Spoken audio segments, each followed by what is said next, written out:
Revenge films. I got the phone call from my daughter for the first time since my ex-wife and I divorced 5 years ago. She said she wanted to meet and talk, so I went without telling my ex-wife. However, judging by her tone, I felt that this would not be an emotional reunion.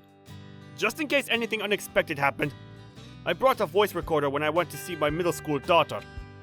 She was still in elementary school the last time I saw her. I felt emotional when we met because she'd grown up so much. The first thing she said was, "I'll never forgive you." I was shocked by what she said, and I couldn't think of any reason for her to say something like this.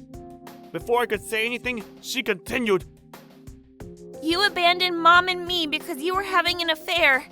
You also never paid any support to us." After venting all her dissatisfaction, my daughter just left. To find out why my daughter would say something like this, I decided to confront my ex-wife about what she'd been telling my daughter for the past 5 years. When my ex-wife and I were getting divorced, instead of paying support, we agreed to not badmouth or blame each other for the divorce in front of our daughter. Also, there would be a penalty for breaking this agreement. This is why I didn't explain the actual reason for our divorce to my daughter when we met. I was upset with my ex-wife for breaching the contract, so I contacted her immediately. Since we both signed a written and notarized agreement, I asked her to either pay the penalty for violating our agreement or tell the truth to our daughter. Just when I thought it was resolved, I got an angry phone call from my ex-wife. She should have chosen from either of the two options.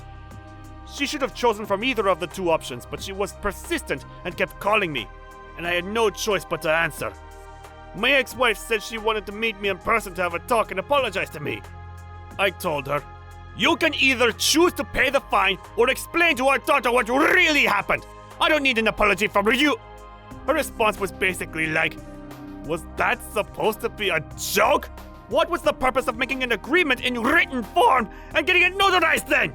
However, no matter how many times I tried to reason with her, my ex-wife insisted on her ridiculous offer to apologize. So I said, "Since our talk is not going anywhere, I'll speak to my lawyer and let him take care of this." Then she finally agreed to tell the truth to our daughter. It would have been much easier if she'd chosen that option. My daughter said I was having an affair, but it was in fact my ex-wife who cheated on me. Most importantly, I have been paying child support all along. To be honest, I didn't really care about the penalty money. I much preferred that my ex-wife be frank with my daughter and tell her the truth. Later on, my daughter called me to apologize after hearing the truth from the ex-wife and asked me, "How come you didn't correct me?" I didn't want to tell my daughter how my ex-wife would become hysterical when something happened, or explain other adult problems we had at the time. So I just told my daughter, "Just because your mother broke the rules doesn't mean I can do the same."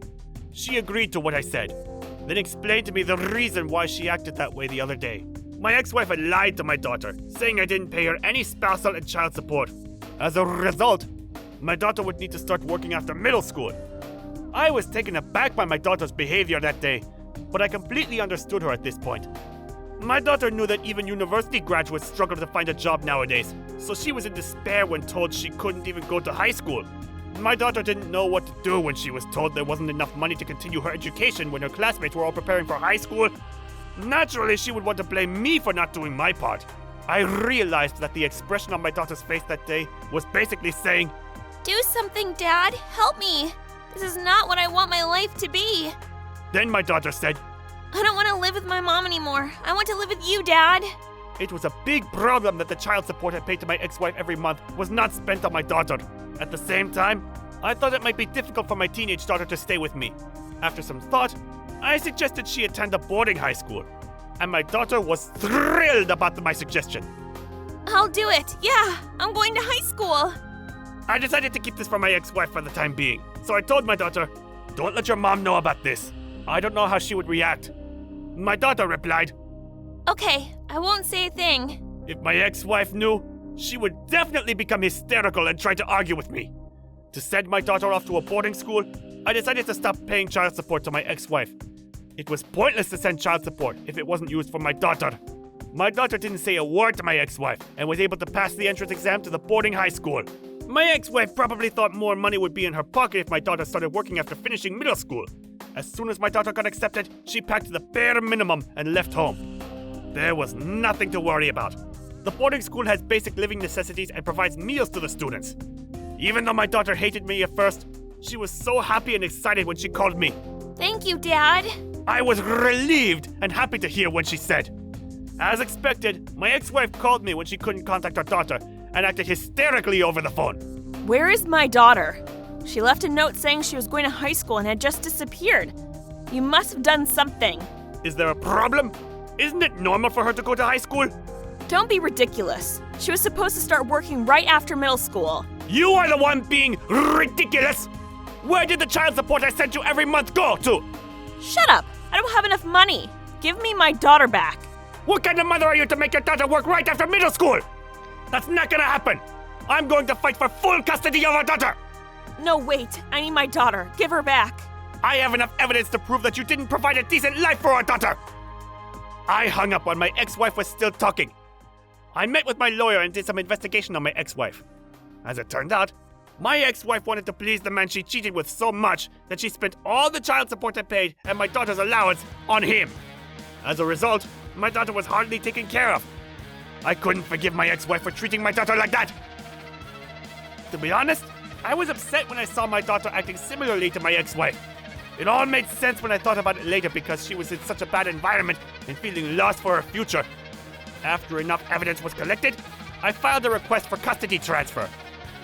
Because my ex-wife lied to my daughter about money to get her to work, the family court decided to transfer full custody to me. When I sued my ex-wife, she cussed. What did I do to deserve this, you bastard? To me, it was utterly unacceptable that my ex-wife spent my child support money on someone else. In the end, I got compensation from my ex-wife in addition to full custody of my daughter. After that, my ex-wife lost all her money and got dumped by her lover. She was so behind on her rent that she was about to get forcibly evicted from her apartment. I couldn't care less about what was going to happen to her. Now my daughter is thriving in high school and pursuing her dream. She wants to be a patisserie after she finishes high school. I'm glad that my daughter came to me in the first place. I wouldn't be able to find out the problem my daughter was facing if she didn't contact me. If my daughter was timid, she could have been forced into the path my ex-wife wanted her to follow. In that case, her life would be ruined. My daughter asked me if she could live with me after high school. I know my daughter and I will get closer in the next 3 years. I've started considering moving to a new place so she can come live with me. How was today's video? If you enjoyed it, please subscribe, like, and leave a comment. Stay tuned for more.